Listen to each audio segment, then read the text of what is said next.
የሰርጉ ቀን ማታ ክፍል 2 ሙሽራው መብራቱን አጥፍቶ ደስታና ፍርሃት እየተቀላቀለበት እሷን ላለመረበሽ ቀስ ብሎ ወደ አልጋው ሄደ።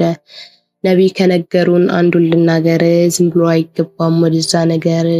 ቢስሚላህ አላሁመ ጀኒብነ ሸይጣን ወጀኒብ ማ ረዘቅሁ ሚነ ሸይጣን። በአላህ ስም አላህ ሆይ እኛንም የምትሰጠን ሪዝቅ ሁሉ ከከሃዲው ሸይጣን ጠብቅልን። ሙሽራው ሴትዮዋ ቤት ኒካህ ከማሰሩ ከጥቂት ደቂቃዎች በፊት ቃዲው ለሙሽራው ከግንኙነት በፊት የሚባለውን ዚክር የነገሩትን እያስታወሰ ነው።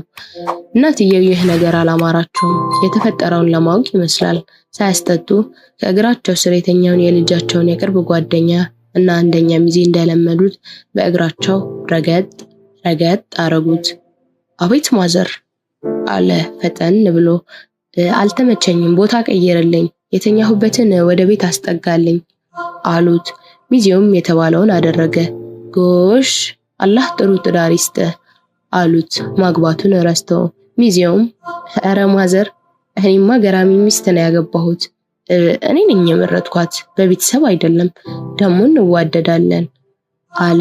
እሳቸውን ለመንካት ያሰበ ይመስላል። ለዛ ነው እዚህ ብቻህን ትራስ አቅፈህ የተጋደምከው አሉ። ማዘርም የዋዛ አልነበሩም። ማዘር ወደ በሩ የተጠጉት በባህላቸው መሰረት ነገ ለመላሽ ሲሄዱ ሙሽራው የባልተቤቱን ቢክራ መውሰድ ስላለበት ያን ለማረጋገጥ ካልሆነ ለማስፈጸም በማሰብ ነበር። ወደ ሙሽሮቹ በራፍ ተጠግተው የተኙት የሙሽራው እናት ድምጻቸው ውስጥ ለተኙት አዲሶቹ ሙሽሮች ይሰማል። ስማ ይሄኔ ቤተሰብ ቢመርጥልህ ከጎነ ትሆን ነበር። መልክ አይደለም ቁም ነገሩ፣ መልክም ቢሆን የኔዋን ማን ይበልጣታል ብለህ ነው። ማዘር እስኪወጣላቸው ተናገሩ። በተቋ መርጠን ሂዳያን መርጠን አሰላሙ አለይኩም ልንወስዳት መጣን። ሙሽሮቹ በሐሳብ ተውጠዋል። እሷ የተኛውን ድምጽ ስትሰማ የበለጠ ፍርሃቷ ጨመረ። ድሮም እንቅልፍ ይዟት የሄደ መስላተኝታ የነበረችው ሙሽሪት የበለጠ መተንፈስ ጀመረች። እውነቱን ከሆነ እሱም ፈርቷል፣ ግን ራሱን እንደምንም ለማረጋጋት እየመከረ የኔ ውድ ሀቢብቲ አላት ትከሻዋን እየነካካ።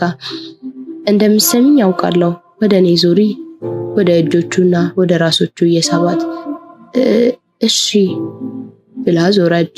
ፍርሃትና ደስታ ተቀላቅሎባት እጆቿ ይንቀጠቀጣሉ። ሁለቱም ተፋጠዋል። ዝምታ በርትቷል። እሷ እሱን፣ እሱ ደግሞ እሷም በመስረቅ የተያዩ ፈገግ ከማለታቸው በስተቀር። ሙሽሪት ቀን ለሰርጓ አድርጋ የነበረውን ቤሎ እንደለበሰች ናት። ከብዙ ዝምታ በኋላ ውዴ ያኔ ታስታውሻለሽ?